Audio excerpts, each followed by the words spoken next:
Ser podcast. Ser Historia. Cadena Ser. Con Nacho Ares.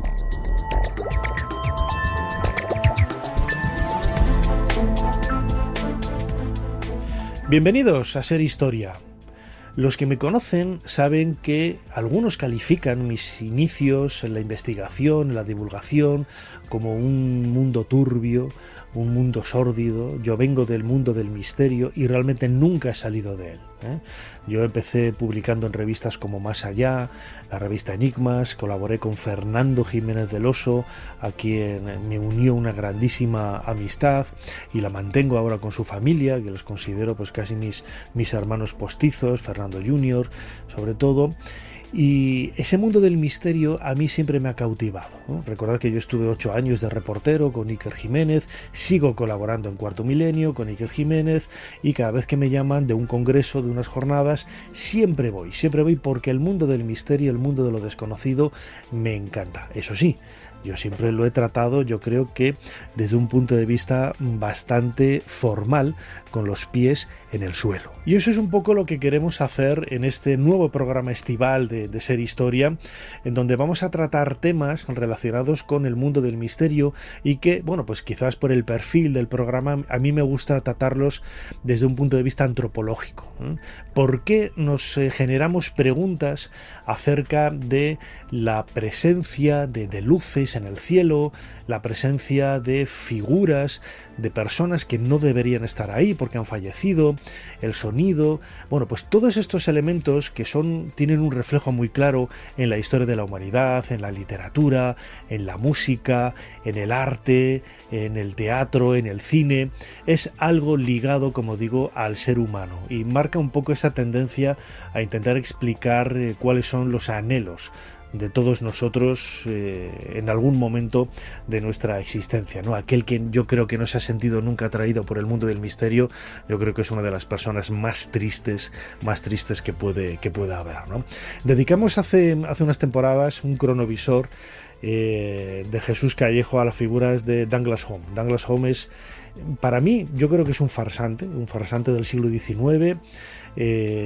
Muchas de las cosas que hacía, estoy convencido de que eran producto de lo que hoy entenderíamos como magia de escena, de escenario, ilusionismo, pero no deja de ser interesante profundizar un poco en su biografía y en algunos detalles curiosos. Hablaremos también de esos intrusos, ¿no? Javier Pérez Campos nos va a hablar de uno de sus libros publicados por Planeta, Intrusos, en donde vamos a ver, bueno, pues cómo interaccionan o cómo podemos enfrentarnos a estas realidades paralelas que en ocasiones se entrometen en nuestra vida y pueden hacernos reflexionar sobre el sentido, como decía al principio, desde un punto de vista antropológico del ser humano. Y también mencionaba antes esas luces en el cielo, ¿no?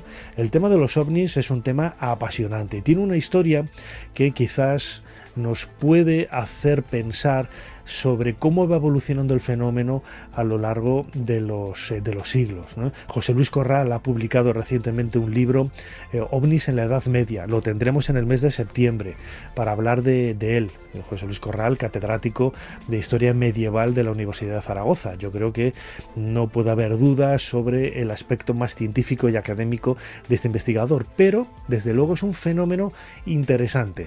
Los llamamos objetos volantes no identificados, pero tienen una explicación quizás no necesariamente vinculada con lo que hay más allá de nuestra atmósfera, de nuestro campo celeste.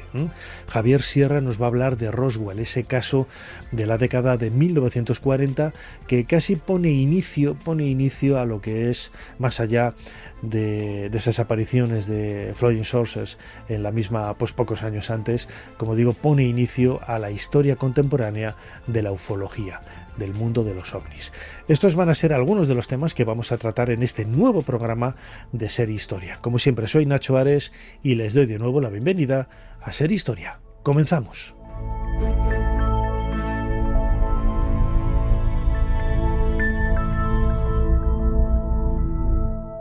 Sigue a Ser Historia en las redes sociales.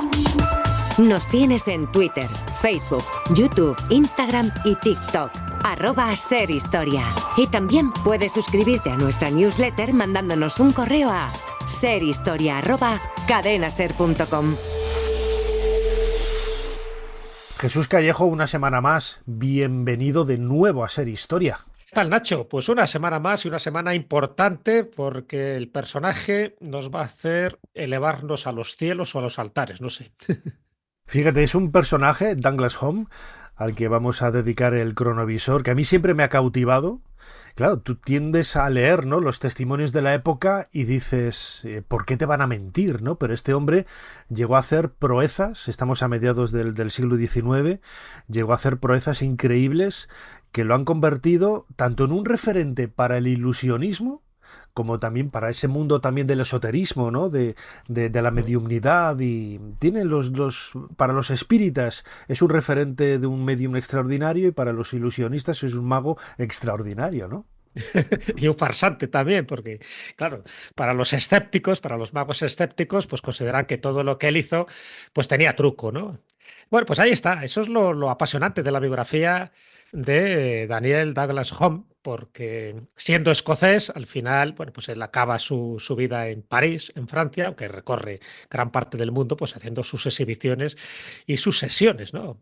Mostrando sus dotes prodigiosas, porque, como tú bien decías, por una parte, los espíritas le tienen como un referente, como alguien que se ponía en contacto con los espíritus desde el más allá, pero para los magos ilusionistas, pues le tienen como un buen mago, y así lo consideraba Houdini, pero sin darle ese elemento sobrenatural a sus actuaciones.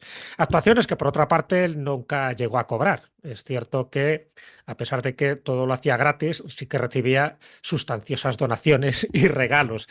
Y entonces, bueno, él consideraba que todo esto formaba parte de un don que él había recibido de nacimiento, que es lo que suele ocurrir muchas veces con los curanderos, cuando ellos se considera que tienen la gracia divina, no cobran.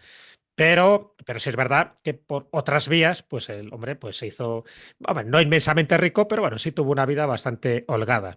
Así que en eso estamos, en un personaje ambivalente para los espíritas y para los ilusionistas y los magos, pero también en un pionero del espiritismo en un sentido muy claro. Las hermanas Foss, cuando empiezan a ser conocidas, cuando empiezan a hacer sus elementos espíritas, ¿no?, con los raps, es en 1848 en Hildesville, en el estado de Nueva York, pero las primeras manifestaciones espíritas o psíquicas de Home son 2 años antes, así que se le puede considerar como un pionero en estas artes de ponerse en contacto con espíritus del más allá. Así que fue pionero en muchísimas cosas, fue un personaje muy controvertido, muy querido, muy criticado. Tuvo de todo en una vida de 53 años y en eso pues nos vamos a meter de hoz y de coz. Fíjate, cuando decías ahora de las hermanas Fox, a las que dedicamos también un cronovisor aquí en Ser Historia, hablábamos de esos raps, ¿no? Y a mí me parecía increíble que se pudiera hacer con los huesos de los pies sin moverlos y sin aparentemente estar haciendo nada, porque van dentro del zapato y no se nota nada, hacer esos ruidos tan sonoros, ¿no? Hasta que se los vi hacer a un amigo, a Raymond, un amigo mago que es muy popular. Mucha gente que nos está escuchando ahora la habrá visto en televisión haciendo sobre todo trucos de magia con el cubo Rubik, que es su especialidad. Pues una vez me decía, Nacho, no, pues es que yo desde niño lo empecé a hacerlo y lo he desarrollado y se me sienta el tío en la silla, que yo lo grabé, y empieza a hacer unos ruidos, pero con un estruendo, con un eco realmente increíble, ¿no? Y es lo que dije, digo, ostras, es que realmente, claro, te puede llamar la atención, ¿no?, que se puedan conseguir estos fenómenos, pero es factible, es posible. Me mandaste el vídeo. El vídeo era sorprendente, ¿a que sí, eh? Los ruidos eran extraordinarios. Claro, que no sabemos si eso es exactamente lo que hacían las hermanas Fox. Claro. Durante tanto tiempo, además. O sea que, bueno, es como todo, ¿no? También es verdad que la credulidad que había en el siglo XIX no es la del XX y menos la del XXI. Yo creo que lo vamos a ver con la figura de Douglas Home. Yo creo que estos personajes, estos protagonistas de la historia, en muchas ocasiones están a caballo entre la realidad y la farsa, ¿no? Algo como Uri Geller también, ¿no? Que yo creo que sí que tiene sus capacidades, pero también él ha utilizado métodos vinculados con al ilusionismo. Muy bien, Jesús Callejo, crononauta, ¿cuál es la fecha que nos propones esta semana? Tenemos aquí el teclado de nuestro cronovisor para viajar en el tiempo. Pues mira, la fecha es el 16 de diciembre de 1868.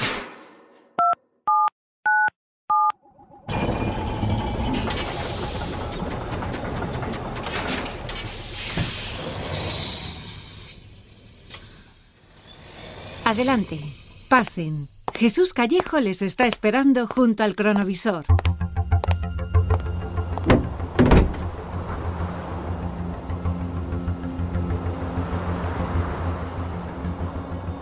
Bueno, Jesús, me encanta. Qué sitio más bonito, qué salón victoriano, absolutamente. Nosotros con estas ropas tan adecuadas de mediados del siglo XIX, y la figura que tenemos ahí. Y fíjate, yo lo ponía en duda, pero sí, está levitando, es Douglas Home. Es Daniel, nuestro Daniel, efectivamente. Estamos en Londres, ¿vale? Estamos en la noche ya, en donde él ha mencionado que va a hacer algo diferente, diferente. Una variante de las muchas cosas que él puede hacer, entre ellas, pues, en fin, su especialidad, que es la levitación. Bueno, pues estamos en la casa del vizconde de Adar, que es el hijo del tercer duque de Nuremberg, y además está lleno de nobles, como ves. Ahí está el capitán Charles Wayne, un astrónomo, el astrónomo Lord Lindsay. En fin, se ha reunido un poco la crème de la crème porque quieren ver qué es lo que puede hacer diferente a otras sesiones que él ha protagonizado. Bueno, pues lo que hace, ya le empiezan a llamar el levitador, ¿no? Pues claro, ya la fama le precede. En 1868 él ya ha estado en bastantes países y ha mostrado sus habilidades y sus dones. Bueno, pues lo que estamos viendo es que él entra en trance, vemos que ya está en trance, está ahí en su sillón sentado, y es lo curioso porque uno de los testigos, que es el vizconde, está recibiendo como una llamada, un murmullo en su oído que dice: va a salir por la ventana y entrará por otra. Eso le pone en alerta y junto él con otras personas se van a la habitación donde en ese momento está Douglas Home y ven cómo efectivamente de la silla se coloca en una posición horizontal, ya levitando, con los brazos en cruz sobre el pecho, y ven cómo se levanta la vidriera de la ventana de la habitación contigua donde él está, y ven cómo ha salido, cómo ha dado una especie como de giro en el exterior del edificio y cómo ha entrado por la otra ventana y ha tomado asiento. Todo esto, evidentemente, lo estamos viendo en un tiempo rápido, pero claro, deja estupefactos a todo el mundo, porque de hecho lo primero que están haciendo los testigos que tenemos delante de nosotros es que están comprobando si hay algún tipo de artilugio, si hay algún tipo de cuerda, si hay algo que le permita hacer ese acto supuestamente de ilusionismo, es decir, si hay trampa o cartón o hay truco. No encuentran nada. Lord Adar, que es el dueño de la casa, de la habitación, observa que por la ventana que acaba de salir Douglas Home está abierta a unas 18 pulgadas, es decir, lo que equivale a 45 centímetros, y él expresa su sorpresa, está esperando su sorpresa de que este medium hubiera podido pasar por esta abertura tan reducida. Así que Home, en trance, todavía sigue en trance, responde: se lo voy a volver a demostrar. Entonces, en ese momento, da la espalda a la ventana, se echa atrás y sale por la abertura de la ventana, pasando primero la cabeza y con el cuerpo completamente rígido. Y luego vuelve otra vez a su sitio y se sienta. Bueno, así nos hemos quedado también nosotros, Nacho. No, desde luego, ¿qué ha fíjate, pasado? ¿Qué es lo que ha hecho? Pues no lo sé. La verdad es que hemos sido testigos. No podemos valorar porque precisamente yo no me puedo meter aquí ahora mismo, que lo tengo delante, a investigar si hay rudimentos o no mágicos de ilusionismo, etcétera, pero desde luego que lo ha hecho, lo ha conseguido. Lo ha hecho y efectivamente hay una altura considerable en el piso donde estamos, y ha pasado, hemos visto, ha salido de una ventana y ha pasado a otra, es decir, que ha tenido que hacer un giro en el exterior. Es verdad que siempre es rígido, como si fuera un cadáver, pero evidentemente si hay un artilugio, lo ha hecho muy bien, lo ha disimulado perfectamente, porque a simple vista no se ve nada extraño, y esto, de alguna forma, confirma lo que ya se había oído hablar de él, ¿no? Que es una persona que tiene esas habilidades naturales, que por eso no cobra, porque consideraría que sería pues como un acto deshonesto el cobrar, Pero ojo, que no solo estamos hablando de esta levitación espontánea de la que él hace uso y que, por cierto, cuando le hemos preguntado, él no es consciente de esa levitación, salvo cuando mira para abajo y ve que hay una cierta altura, ¿no?, entre su cuerpo y el suelo o el techo, ¿no? Porque ella hizo unas, por ejemplo, en un castillo muy cerca de Burdeos, ya se elevó hasta el techo e hizo una cruz con un lápiz en el techo para dejar constancia que había estado en esa altura. Bueno, pues aquí le tenemos a este personaje que desde luego no dejaba indiferente a nadie.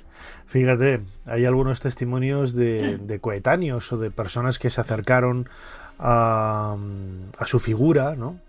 William Crookes, ya hablamos de él en otras ocasiones, ¿no?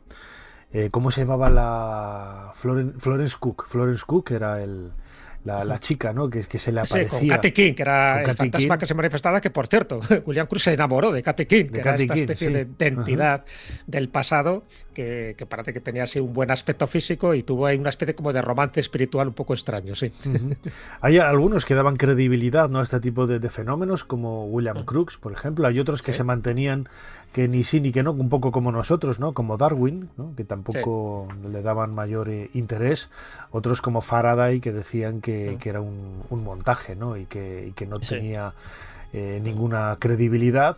Y bueno, yo creo que esa ambivalencia, ¿no?, esa idea de sí o no poner en duda, es quizás también parte de la razón del éxito, ¿no?, del propio Douglas Home. Claro, por eso digo que las opiniones estaban muy divididas. Había gente que, verdad, que no entendía muy bien qué es lo que estaba pasando, no entendían si realmente estamos hablando de un milagro, de un efecto sobrenatural, de un truco de magia. Claro, efectivamente, faltaban datos. Es algo extraordinario. No es normal que una persona empiece a levitar. Bueno, sí es normal dentro del mundo de la mística, dentro del mundo de los santos. Como bien sabes, San José de Cupertino, por ejemplo, pues es posiblemente el santo más célebre que hacía levitaciones, pues como el que reza un rosario, ¿no? Cuando él quería, incluso con testigos privilegiados como obispos y papas. El caso de Santa Teresa de Jesús, incluso de San Francisco de Asís. En fin, hay distintos santos a los que se le atribuye dentro de sus hagiografías pues estas levitaciones, que las puedes creer o no. El caso también de Sor María Jesús de Ágreda, no solo una levitación, sino también una teletransportación, una bilocación, personas que están en dos sitios a la vez. Antes decíamos que tanto los espíritas le dan credibilidad y lo abrazan como uno de los suyos, y los magos lo consideran uno de los pioneros del ilusionismo en el siglo XIX, de la magia. Vamos a escuchar, si te parece, Jesús, a un buen amigo, Ricardo Sánchez. Él es mago profesional, él regenta también una tienda en Madrid, pues que lleva trabajando durante generaciones, Magia Estudio, en la calle San Mateo. Yo creo que ahí hemos estado todos, incluso Ricardo, a pesar de que es un mago joven, ha sido profesor mío de magia y de ilusionismo, y esto es lo que nos cuenta un poco sobre esos aspectos más mágicos, ilusionistas de la figura de Douglas Home. Daniel Douglas Hume es un personaje interesantísimo y por varios motivos. Lo primero que le define, y no es poco importante, no es cosa menor, es que fue prácticamente un pionero del espiritismo. Solo separan 2 años el salto a la fama de las hermanas Fox de su primera sesión. Y esto además tiene varias implicaciones, porque nos recuerda, por un lado, lo rápido que se extendió la fiebre espiritista en un momento tan particular de la historia y en un lugar tan concreto como Estados Unidos, aunque luego ya tomara el mundo por delante. Pero también nos deja la incógnita de cómo un tímido adolescente de 18 años pudo lanzarse en tan poco tiempo a crear un repertorio, construir una imagen y con ello timar a propios y extraños con tantísimo éxito. A su vez, Hume cumple el ABC del espiritista. Se enfrentó, fue investigado y a la vez fue admirado por ilustres figuras de su momento. Abrazó la fama y avanzó en una práctica que también sería imitada por otros espiritistas similares, que es la de no cobrar por las sesiones. Así, evitando la idea de que se lucraba directamente de sus poderes, se otorgaba a sí mismo mayor credibilidad, pero esto no le obstaculizaba a vivir de ello, porque podía recibir regalos, donaciones y lo que fuese, con lo cual cobraba, pero no tenía que hacer mención a ello. Y todavía nos queda lo más importante, y es que Hume volaba. Esto es un gran salto conceptual respecto a su competencia. Lo que hacían otros espiritistas del momento se podía recrear fácilmente por medios físicos, se lo podrían hacer ellos en el escenario, y aunque en su momento se dijo que los métodos de vuelo se podían extraer del repertorio de otros ilusionistas del momento, incluso se puso sobre la mesa el nombre de Robert Houdin, no creo que en las condiciones que actuara esto fuera posible. Por supuesto, en otro montón de cosas se le pilló completamente. Lo que significa esto es que Hume debía contar con una grandísima maestría escénica para engrandecer su leyenda con proezas que los espectadores, con casi total seguridad, no pudieron haber presenciado. Puede que moviese objetos, también puede que se aprovechase de la oscuridad para invitar a creer en la sesión de vuelo, o construyese escenas que, unidas a la sugestión colectiva, echasen a rodar una bola de nieve que no necesitase más que un pequeño empujón. Los ilusionistas sabemos lo potente que es el recuerdo y la evocación y cuánto puede modificar cualquier experiencia de vida. Eso sí, esto no quita la maestría necesaria para construir todo ese recuerdo y esa evocación. No hay que olvidar que la carrera tecnológica en los fenómenos espiritistas fue especialmente carnizada. Tras los tímidos raps iniciales y las cabinas de los espíritus, los mediums necesitaban subir la apuesta. Ectoplasmas, apariciones, producciones corporales y prácticamente la cima de todo ello, la capacidad de levitar. Hume fue un maestro de las expectativas y encontró un factor diferencial que le permitió erigirse en una de las figuras más relevantes del espiritismo, pese a contar con una competencia feroz. Esto es una de las claves de su existencia y de que a día de hoy sigamos hablando de él. Muy fácil, vamos, o sea, te lo puedo hacer yo ahora mismo. Es muy fácil. Jesús, o sea, Es muy fácil para vosotros, claro, los magos. Pero bueno, yo creo que iba un poco entre esas dos aguas, ¿no? Al igual que sucedía con las hermanas Fox y con tantos otros a lo largo de la historia. Hay un pozo de realidad, pero como tú y yo teníamos muy buena amistad, ¿verdad? Con Paloma Navarrete, yo Sí. creo que con ella sí que yo pongo la mano en el fuego.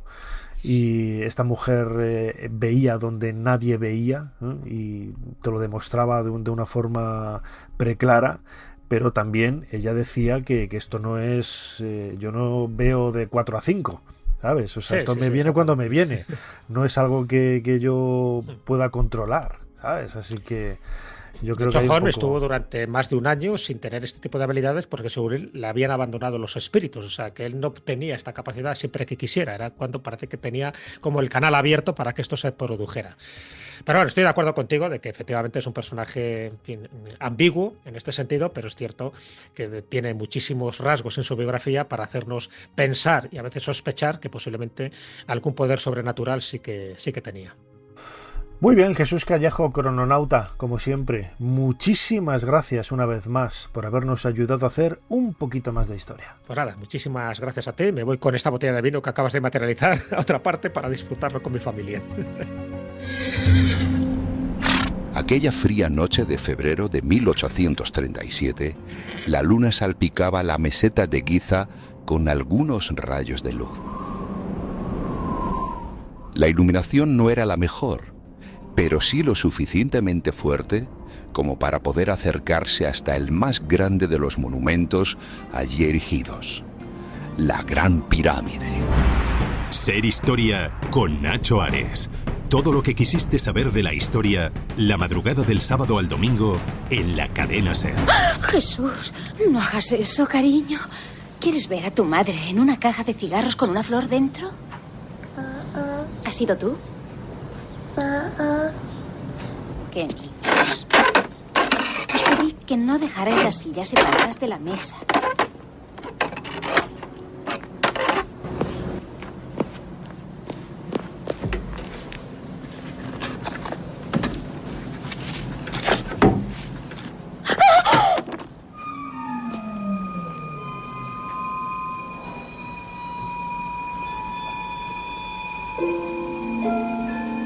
La gente de la tele. Ajá.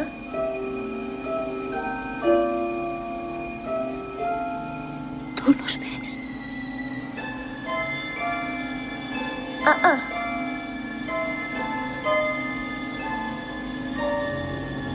¿Y tú?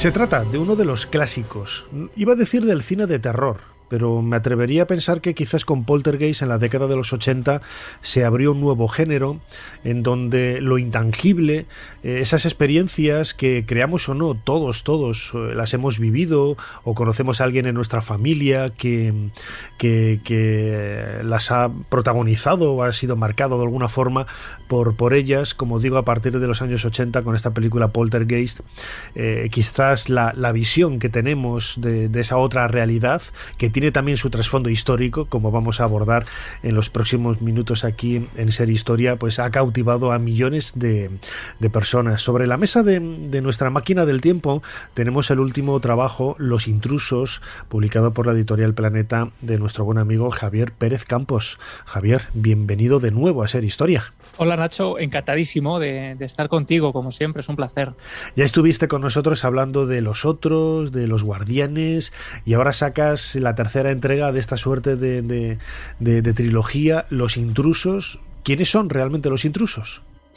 Bueno, estaríamos hablando de figuras con las que convivimos, de las que sabemos muy poco, que a veces se manifiestan en hogares, otras veces en castillos que visitamos, en hoteles en los que pernoctamos, en edificios de todo tipo, pero especialmente me interesaban los que habitan en casas cotidianas, ¿no? Casas como la tuya y la mía, y en el fondo el nombre es un juego también en el que uno no sabe muy bien quién es el intruso, si este fantasma, como podríamos denominarlo, que aparece ante nosotros, o si los intrusos somos nosotros, que en realidad hemos invadido sus espacios, los lugares que ellos habitaron antes que nosotros. Por eso me gustaba la ambigüedad un poco del título y de eso hablo en el libro, ¿no? De si sabemos o si conocemos la historia de los lugares que habitamos. La portada del libro es fascinante, es una suerte de caserón antiguo, el concepto, el arquetipo, me atrevería a decir, de casa encantada. Pero ¿cuándo nace esta idea de casa encantada? Ya en otra ocasión estuvimos hablando de algunos autores clásicos, como Plinio, hace 2000 años, que hablaban precisamente de esos lugares encantados, ¿no? Que lo podemos ver como algo muy reciente en el tiempo, pero si vamos atrás vamos a encontrar precisamente muchas referencias en este sentido, ¿no? Efectivamente. De hecho, la casa encantada por antonomasia ya existía, por ejemplo, en esos textos de los que tú hablas en la antigua Grecia, ¿no? Plinio el Joven recogía la historia que se ha contado muchas veces de Atenodoro de Tarso, el filósofo, que compra una casa demasiado barata, sospechosamente barata, que no sabe la historia, pero empieza a ser testigo de la aparición de un viejo herrumbroso, de un fantasma con cadenas que empieza a marcarle un lugar concreto en el suelo, y cuando Atenodoro de Tarso le sigue y a la mañana siguiente cava en ese lugar que le señalaba el fantasma, descubre el esqueleto, ¿no?, de un anciano que había sido mal enterrado. Y al darle un entierro digno, el anciano deja de aparecerse y la casa vuelve a la normalidad. Esta historia es la gran historia que se ha contado miles de veces. Es la historia de Poltergeist, ¿no?, de esa familia que sin saberlo está viviendo encima de un cementerio indio. Y este arquetipo del cementerio indio bajo los cimientos es algo muy habitual en Estados Unidos y que Steven Spielberg, para escribir el guión de Poltergeist, conocía muy bien, ¿no? Y ya sabía de esas historias de casas construidas sobre antiguos camposantos de los antiguos habitantes de estas tierras. De hecho, Steven Spielberg se basa en una historia real. Y hay cientos y cientos de historias que, por ejemplo, Quintiliano en el siglo I hace un ejercicio maravilloso de retórica, que es construir la historia de un niño que fallece antes de tiempo, evidentemente. El niño es el fantasma más temido y que suele aparecer en estas casas de forma más recurrente, y él cuenta que la madre se siente, satisfecha por la aparición del niño, porque es una manera de tenerlo cerca, pero el padre vive esto con auténtico pavor, ¿no?, con terror de ver aparecerse a ese niño de manera absolutamente antinatural. Y el padre decide hacer un ejercicio de contención del fantasma, de anclarlo a la tumba. De esto hemos hablado también otras veces, ¿no?, de cómo en la antigüedad se colocaban grandes losas de piedra sobre algunos cadáveres, o cómo incluso a los niños especialmente se les enterraba dentro de ánforas, se le colocaban clavos para anclarlos a la tierra, y al hacer este ejercicio el niño deja de aparecerse y la madre lleva al padre a los tribunales contaba Quintiliano, porque lo que ha hecho es separarle de su hijo, aunque sea del fantasma de su hijo, ¿no? Con lo cual hay ya cientos y cientos de historias en la antigüedad, y lo interesante, lo curioso, Nacho, es darte cuenta de que en el fondo el fantasma que hoy ven los testigos a los que entrevistamos es idéntico al fantasma que se aparece y que se cuenta ya en estas crónicas. Estas crónicas que son las que van, bueno, pues absorbiendo quizás la historia de un lugar, que precisamente lo que te iba a comentar, ¿no? Este tipo de fenómenos están basados en historias, algunas de ellas legendarias, ¿no? Pero hay otras que, bueno, pues tienen su trasfondo de realidad. Tú lo comentas en algunos casos en tu libro, Los intrusos, y entra un poco dentro, yo sé que a ti te gusta mucho la antropología, y cuando hemos tratado estos temas contigo aquí en Ser Historia, lo hemos hecho siempre también desde un punto de vista histórico y antropológico, ¿no? Pero estos lugares se convierten en lugares mágicos, en lugares de fenómenos paranormales, al igual que sucede con muchos espacios sagrados, que realmente allí no sucedió nada, pero es la gente con esas peregrinaciones y ese apego a considerar un espacio sagrado, quienes acaban revirtiendo, ¿no?, la historia del lugar, y lo convierten en algo absolutamente, pues, paranormal o sagrado. Yo no sé si te has, a lo largo de tu investigación, te has encontrado con algunos de estos lugares en donde puedes decir, digo, es que aquí realmente no pasó nada, pero la proyección que hace la gente que ha ido visitando ese espacio durante generaciones o siglos acaban de convertir un espacio en algo absolutamente extraordinario. Bueno, ocurre en los dos sentidos, ¿no? También en el contrario, gente que se siente absolutamente espantada por lo que se relata de un lugar, ¿no? Y produce tanto pánico que yo recojo, por ejemplo, algunos casos en un pueblo muy cercano de Ciudad Real, donde yo vivo, donde la gente se cruza de acera al pasar por la casa porque no quieren mantenerse cerca, porque hay una sensación de desagrado popular hacia ese lugar, y es un sitio por el que nadie quiere pasar, ¿no? Porque siente que prácticamente podría tragarse la buena suerte si esto fuera posible. Y por el lado contrario, pues un ejemplo que se me ocurre es Amityville, la casa encantada por excelencia, la casa más mítica posiblemente, y que precisamente ahora ha muerto Ronald DeFeo, ¿no? El asesino que en los años 70 masacra a toda la familia en esta casa de Long Island, en Nueva York, Estados Unidos, y después de matar a toda la familia, él empieza a decir que unas voces le ordenaron asesinarles a todos. Fue habitación por habitación con un rifle, matando a sus padres y a sus hermanos, 6 víctimas mortales de este ataque de locura. Él ha muerto en la cárcel ahora, más de casi 40 años después de cometer los asesinatos, y desde ese momento la casa queda marcada, ¿no? La casa es como un emblema del malditismo, del horror. Se publica el libro Aquí vive el horror, de Jay Anson, contando la historia posterior de la familia que va a vivir allí, y solo aguanta 28 días, porque cuentan que empiezan a vivir toda una serie de fenómenos extraños, enjambres de moscas, líquidos viscosos que salen de los aseos, un sacerdote que acude a bendecir la casa y tiene que marcharse de allí, el padre Mancuso, porque escucha unas voces que le gritan que se marche del lugar. Los Lutz, que es esta familia que solo aguanta 28 días de terror, se marchan del lugar, y allí llegan los Warren a investigar. En fin, hay después toda una serie de incógnitas sobre lo que pasó, lo que no sucedió, si hubo exageración en lo que se contó en el libro de Jay Anson, pero lo que es cierto es que hay toda una serie de peregrinaciones habituales a la casa. Todos los que vivieron allí después estaban hasta las narices, ¿no?, de encontrarse continuamente con multitudes de curiosos a las puertas. Llegaron a cambiarle el número a la casa, llegaron incluso a modificar sus ventanas, porque tenía unas ventanas, tú recordarás, muy particulares, como si fueran ojos, ¿no? Y cambiaron la estructura para despistar a los turistas. Digamos que los responsables de esta zona de Amityville evitaban incluso los equipos de grabación, siempre han llamado a la policía. En fin, esto es muy interesante porque en el fondo muestra el fenómeno sociológico que se construye alrededor de un caso, y que con el paso del tiempo pues termina convirtiéndose en un auténtico mito. Un tema fascinante, como decía ahora, lo recomendamos desde aquí, desde Ser Historia. Javier Pérez Campos, periodista, reportero del programa Cuarto Milenio, que no lo hemos dicho al principio, acaba de publicar con Planeta su último trabajo, Los los intrusos. Como siempre, Javier, muchísimas gracias una vez más por habernos ayudado a hacer un poquito más de historia. Un abrazo enorme, Nacho. Gracias a ti. Un placer siempre. Año 73 a.C. A la sombra del monte Vesubio, lo que comenzó como una fuga de 70 gladiadores se ha convertido en una pesadilla para Roma. El pretor Glabro cree que se encuentran atrapados en la cumbre, esperando a que el hambre haga el trabajo de las legiones. Pero el hambre solo agudiza el ingenio de los que no tienen nada que perder. Ser Historia con Nacho Ares. Todo lo que quisiste saber de la historia, la madrugada del sábado al domingo, en la cadena SER. Nuestro programa envió a un equipo de investigadores a los archivos nacionales, en las afueras de Washington, D.C. Este grupo de expertos vino aquí para ver por primera vez unos archivos gubernamentales de alto secreto que acababan de ser desclasificados, décadas después de que el gobierno de los Estados Unidos iniciase el encubrimiento de los incidentes de Roswell.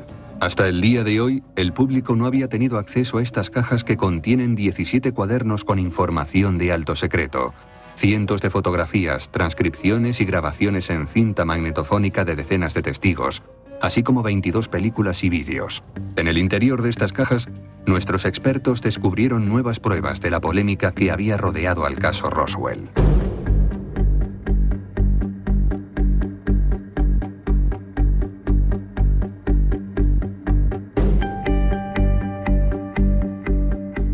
Es un fragmento de un documental de Canal Historia, a quien felicitamos de nuevo, que están cumpliendo 25 años, titulado La verdad del caso Roswell. Es un documental del año 2002, pocos años después de esa aparente desclasificación del caso Roswell. Recordemos, julio del año 1947.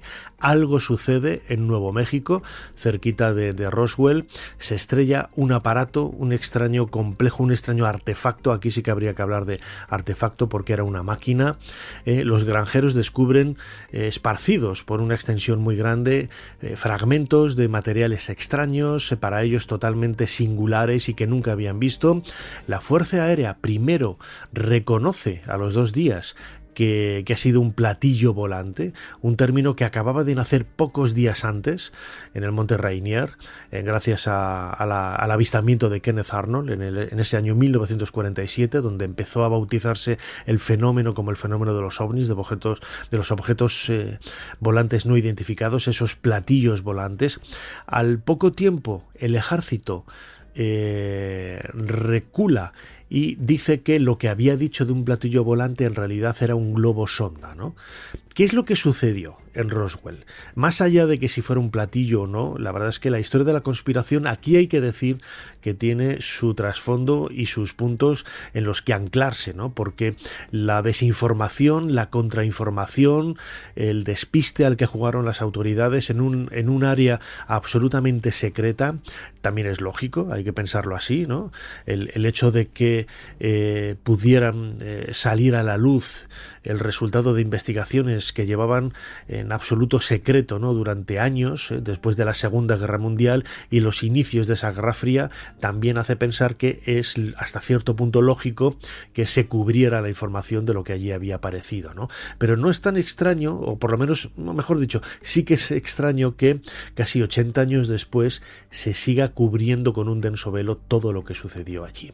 Roswell, secreto de Estado, es el último trabajo de nuestro buen amigo Javier Sierra. Es un libro que él publicó en Origen en el año 1995, que ha adaptado a los tiempos modernos, ha adaptado, corrigiendo algunos de los detalles que él veía que en la actualidad, se han revertido o no tienen sentido, o quizás las nuevas investigaciones han dado otro enfoque, y esta es la conversación que hemos mantenido con él sobre este extraño suceso acaecido en el verano del año 1947 en Roswell, en Nuevo México, que no solamente es parte de la historia del fenómeno ovni, sino también parte de la historia de los servicios secretos, del contraespionaje, de la desinformación y de todo lo que podamos ver en relación a este caso.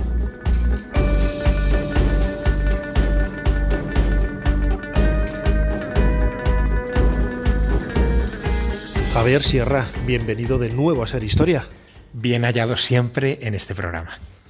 Javier, acabas de reeditar, de publicar de nuevo Roswell, Secreto de Estado, que fue el libro con el que yo te conocí hace casi 30 años. Es una historia que, a pesar del tiempo que ha pasado, no solamente de la edición del libro, sino también desde ese comienzos de verano, ¿no?, del año 1947, todavía sigue teniendo muchos interrogantes, ¿no? Y mucha vigencia, porque de hecho hace solamente unos meses, en julio de 2023, se celebraba en el Capitolio una audiencia en la que varios exmilitares increpaban y apelaban al Pentágono, al Departamento de Defensa norteamericano, sobre la presunta posesión de naves extraterrestres y los cuerpos de sus tripulantes. Y todo eso, evidentemente, bebe del suceso que en julio de 1947 dio lugar a lo que hoy conocemos como el caso Roswell, el supuesto siniestro de una aeronave de otro mundo a unos 70 kilómetros de la base militar más secreta del planeta en aquel entonces, la única que tenía armamento nuclear en sus hangares, y que fue cubierto por un manto de noticias y contranoticias, de informaciones y desinformaciones hasta el día de hoy. Han pasado 77 años del caso Roswell y seguimos sin saber oficialmente qué es lo que realmente pasó. Fíjate, cuando sacaste el libro en el año 95, acababan de hacerse públicas, ¿no?, unas filmaciones de muchos de nuestros oyentes seguro que se acuerdan de ello, de esa filmación de la autopsia de uno de los supuestos seres extraterrestres recuperados en ese incidente, en esa colisión en Roswell en el año 1947, ¿no? Primero se generó mucha explosión de noticias, ¿no? Tú fuiste el primero de publicar las fotografías en la revista Año Cero, luego vendrían varios programas de televisión y al poco todo se desinfló, ¿no?, porque se percibía, ¿no?, de una manera clara que era una falsificación, un fraude y seguramente un elemento más, ¿no?, de esa campaña de contrainformación o de intoxicación de lo que realmente había sucedido en Roswell en el año 47, que tampoco estamos diciendo que fuera el estrellato, o lo que se hubiera estrellado un platillo volante, no un ovni, pero sí que es evidente esa desinformación, ¿no? Bueno, lo que ocurrió en 1995 es para que sea estudiado todavía hoy en las facultades de periodismo, ¿no? Estábamos a solo 2 años del 50 aniversario del accidente de Roswell y había un movimiento social y político para presionar al gobierno y al Departamento de Defensa de los Estados Unidos para que desclasificara, habiendo pasado 5 décadas, los papeles de este asunto. Hubo incluso un senador que llegó a apelar a la Oficina General de Contaduría, que es como el Tribunal de Cuentas en España, para que hiciera una auditoría a las principales agencias de inteligencia norteamericanas en busca de los papeles que justificasen los gastos derivados del estrellamiento de aquel objeto. Y aquella auditoría terminó con una conclusión pasmosa, y es que solo unos meses antes alguien, no sabemos quién, había ordenado la destrucción masiva de toda esa información. Así que estábamos pendientes de eso, de una desclasificación respecto a los papeles de Roswell. Y lo que nos encontramos fue con esta película de las autopsias, que era mucho más espectacular de lo que nadie podía imaginarse. Era un documento gráfico absolutamente desconcertante en la que unos operarios en un traje de aislamiento químico estaban abriendo el cuerpo de lo que parecía una criatura de otro mundo. Si no fuera un material del año 47, cualquiera pensaría que era un extracto de una película de ciencia ficción moderna, pero se nos presentó como un material del año 47. ¿Qué es lo que ocurrió? Que todo el mundo se centró en la película. Todo el mundo se olvidó de estas peticiones de documentos oficiales en el gobierno, que eran mucho más aburridas, y cuando la película empezó a no sostenerse porque un documento gráfico no vale nada si no hay un testimonio detrás, y no existía ese testimonio, el cámara que la había obtenido no daba la cara, no se tenían documentos colaterales respecto a esa filmación, bueno, pues cuando todo eso no se presentó, fue decayendo el interés y nadie se le ocurrió seguir presionando por los papeles. Lo que obtuvimos en contra fue algo muy curioso, Nacho, y es que el gobierno sí hizo público un informe, el primero desde el año 47 de lo que sucedió en Roswell, y lo que dijo fue que lo que se había estrellado allí había sido un globo sonda espía, un globo sonda de un proyecto para tratar de escuchar pruebas nucleares en la alta atmósfera de eventuales explosiones en la Unión Soviética, de bombas atómicas. En aquella época lo que estaba de moda era saber si los rusos tenían o no la bomba atómica. No la tenían todavía, pero los americanos pensaban que podían desarrollarla en cualquier momento. Y la manera de saberlo era escuchar el eco de esas explosiones en las capas de la ionosfera. Bueno, se supone que el globo cumplía esa misión, pero estudiado en detalle aquel informe del globo, vimos que los vientos de los días del accidente de Roswell, las características climatológicas, lo que hubiera permitido que un globo sonda se hubiera estrellado donde dicen que se estrelló el platillo de Roswell, no encajaba. Por lo tanto, la explicación tampoco era válida. Y así seguimos hoy, casi 8 décadas después, sin tener una prueba contundente, clara y que convenza a todo el mundo de lo que cayó en Nuevo México aquel remoto verano. Fíjate, porque la historia comienza por culpa, podríamos decir, de los propios militares, ¿no? Porque a los 2 o 3 días sale esa nota de prensa en donde los militares de Roswell reconocen que se ha estrellado un platillo volante, que era un término, ahora nos contarás un poco la historia de Kenneth Arnold, que empezaba a utilizarse ya de una forma común pues desde hacía pocos días, pocas semanas, y eso es lo que dio pie, ¿no?, a toda esa vorágine de la que todavía hoy estamos hablando, porque luego al poco tiempo ellos se contradijeron y dijeron, no, donde hemos dicho Diego, digamos Diego, donde dijimos platillo volante, ahora es un globo sonda, y es donde empiezan todas las dudas, ¿no? Claro, hay que entender el contexto, ¿no?, en el que se produce todo esto. Estamos hablando del verano de 1947. Hace solo 2 años que ha acabado la Segunda Guerra Mundial y el país que ha salido hegemónico de toda esa contienda son los Estados Unidos, es ese país, ¿no? Hay un dato que a mí me resulta interesante, y es que solo una semana antes del accidente de Roswell es cuando la prensa empieza a hablar de platillos volantes. Surge el término a raíz del avistamiento que tiene un piloto de avionetas en el norte de los Estados Unidos, en la frontera con Canadá, de 9 discos luminosos sin timón de cola que están deslizándose como en ondas en el aire, ¿no? Él describe ese movimiento como si lanzáramos un platillo de té, saucer en inglés, sobre la superficie de un lago, y los periodistas, ávidos siempre de poner etiquetas, y más en aquella época de la prensa sensacionalista, acuñan el término flying saucer, platillo volante. Una semana después sucede lo de Roswell, la caída de uno de estos discos sin timón de cola en pleno desierto de Nuevo México. Y cuando es recuperado este material por los oficiales de inteligencia de la base de Roswell, la única, insisto, que tenía bombas atómicas en aquel entonces, el responsable de la base, el coronel responsable de la base, ordena que se haga un comunicado de prensa en el que reconocen haber recogido por fin los restos de uno de esos platillos de los que hablaba la prensa. Con toda naturalidad. Porque no era secreto, no había ninguna prevención en torno a esto. Es más, la sensación que existía en aquellos primeros días es que los platillos podrían ser quizá algún tipo de prototipo ruso o incluso algún artefacto nazi que hubiera quedado quizá escondido en alguna base de la Antártida. Todo esto estaba en el imaginario colectivo, y capturar uno era acabar con el misterio. Pero ¿qué ocurrió?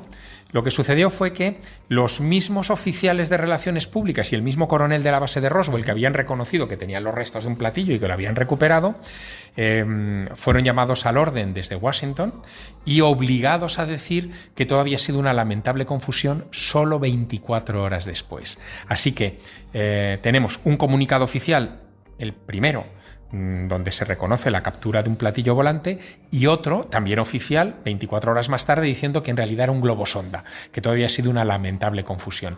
Y desde aquel día de julio del 47 en el que se desmiente el tema, pasarán varias décadas hasta que en 1980 algunos de los oficiales de inteligencia implicados en aquella recuperación, jubilados, ya lejos de la esfera militar, siendo muy mayores, dan una serie de entrevistas a investigadores diciendo que lo que ellos recuperaron allí no era de este mundo y que ellos habían visto incluso los cadáveres chamuscados de sus pequeños tripulantes.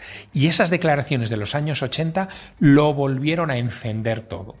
Tanto que en 1991, con solo 19 años, yo me presento en Roswell, Nuevo México, a entrevistar a algunos de esos testigos. Los encuentro todavía vivos, mucho más ancianos todavía. Me dan entrevistas, recojo toda esa información, la publico en pequeños artículos en aquellos años, pero claro, en el año 95, cuando surge el material de las autopsias, sé que tengo ahí un material que es oro. Y por eso construyo Roswell Secreto de Estado, ¿no? Con la idea de poner en orden todas las piezas. ¿Qué ocurre? Que cuando publico el libro por primera vez en el año 95 había todavía muchas piezas que no estaban, ¿no? No sabíamos que la película era un fraude, luego lo sabríamos. Y por eso ahora me he visto obligado a revisar ese libro, volverla a publicar y darle una dimensión distinta. Roswell es, o al menos la película de las autopsias, la primera fake news de la historia de Internet, porque aquello aparece justo en el año en el que llega Internet a nuestras casas, a las oficinas. Es el momento en el que empezamos a consultar páginas web y aquello se convierte en el primer trending topic de Internet, algo que hemos olvidado. Fíjate, hay un elemento también bastante sobrecogedor en el sentido de que, ¿vale?, los militares rectifican que eso no era un platillo volante, que era un globo sonda, y sin embargo piden y amenazan y exigen el silencio de todas aquellas personas, tanto civiles como militares, que habían estado vinculadas de alguna u otra forma con la presencia o el descubrimiento de los restos de este extraño objeto, ¿no? Bueno, ese es el punto clave de todo esto, Nacho. Efectivamente, no se trata solo de silenciar la noticia o de desmentirla, sino que durante semanas hay una persecución de los testigos, tanto civiles como militares. En el caso de los civiles, por ejemplo, William McBrazel, que fue el granjero que recuperó los primeros restos que eran, parece ser, parte de la cobertura del objeto en su rancho. Este señor fue encarcelado sin ningún tipo de miramiento ni de garantía judicial durante varios días en Roswell, hasta que juró que no iba a hablar con nadie de este asunto. Se persiguió a los testigos militares que estuvieron más cerca de aquello, también para obligarles al mismo tipo de silencio. Por lo tanto, es evidente que algo que no era un globo sonda, que no era aquello tan vulgar como las autoridades nos querían haber hecho creer, algo muy serio había ocurrido en Nuevo México. ¿Pero qué? ¿Era una nave de otro mundo o era otra cosa? Bueno, en estos años se han formulado todo tipo de hipótesis, ¿no? Desde la hipótesis de que pudiera haber sido, por ejemplo, un accidente nuclear, que hubiera sido la caída, por ejemplo, de un avión que transportara una bomba atómica, que a lo mejor se hubiera abierto el núcleo y hubiera escapado radiación y para no crear una alarma en la población se hubiera ocultado, hasta que, y esta es una teoría muy imaginativa, hasta que Joseph Stalin, viendo lo que ocurrió en 1938 con la Guerra de los Mundos de Orson Welles, con la famosa emisión radiofónica y el pánico que generó en los Estados Unidos, hubiera decidido construir un avión raro, lo hubiera provisto de unos pilotos que podían ser alterados genéticamente y enviados a Nuevo México para causar ese pánico o para desencadenar una ola de pánico. Bueno, ninguna de estas hipótesis se ha confirmado, obviamente. Pero hay un dato más. 1995 es el año que ve llegar al poder a Bill Clinton como presidente del país. Y Bill Clinton ese mismo año inicia la mayor operación de desclasificación de papeles secretos de la historia de Norteamérica. Están clasificados todavía buena parte de los dosieres de la Segunda Guerra Mundial. Entre ellos, documentos que incriminan al propio Estado porque ha hecho experimentación de plutonio inyectándolo a civiles para ver qué pasaba en el caso de un accidente nuclear. Todo esto se desclasifica y el gobierno pide perdón. Pero en esos millones de papeles que se desclasifican no hay ni un solo folio dedicado a Roswell. Es decir, Roswell sigue estando tras la cortina de silencio y eso crea una inquietud, a mí me la crea todavía hoy, muy grande. Sigue habiendo un gran interrogante detrás de este caso. Desde luego, a mí me parece una historia absolutamente increíble desde el punto de vista que es difícil de creer, pero que también marca, ¿no?, toda la historia, la identidad de la segunda mitad del siglo XX y todavía colea en pleno siglo XXI, ¿no? Hablar de Roswell es hablar del estrellamiento de ese objeto en el año 1947, que, como digo, es un referente tanto de la cultura popular, de la investigación, de la contaminación por parte de los gobiernos, etc. Secreto de Estado, Roswell, Secreto de Estado, el nuevo libro publicado por Javier Sierra, esa reedición maravillosa de la publicación que hizo ya hace casi 30 años. Javier, como siempre, muchísimas gracias una vez más por habernos ayudado a hacer un poquito más de historia. Historia crítica, porque esa revisión del libro es una revisión donde yo admito algunos errores de interpretación de juventud y doy mucho material para prensar, sobre todo yo creo a los nuevos comunicadores. A mí me gustaría que lo leyeran muchos estudiantes de periodismo, que aprendieran cómo se construyen las fake news y cómo se hacían ya en época de la Segunda Guerra Mundial, nada menos. A mí no me ha costado nada releerlo después de 25 años, 3 días he tardado, así que seguro que a los que nos están oyendo también disfrutarán muchísimo de él. Javier, muchísimas gracias. Gracias, Nacho.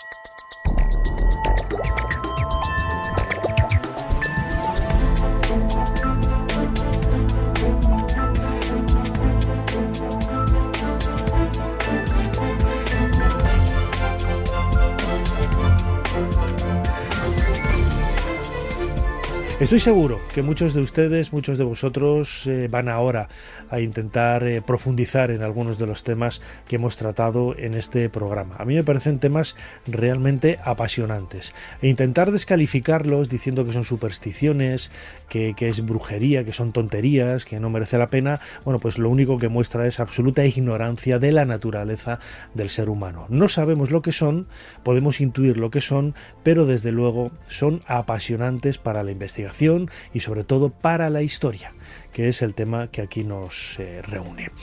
Fermín Agustí, como siempre, ha estado en la producción del programa, Ana Caballero echándole una mano y controlando las redes sociales, Chumi Rodríguez a los mandos de esta máquina del tiempo y delante del micrófono vuestro humilde servidor, Nacho Ares. Les dejamos con más cosas aquí en la cadena SER y nosotros nos volvemos a escuchar dentro de 7 días aquí en la cadena SER. Hasta entonces, feliz semana. Para no perderte ningún episodio, síguenos en la aplicación o la web de la SER, Podium Podcast o tu plataforma de audio favorita.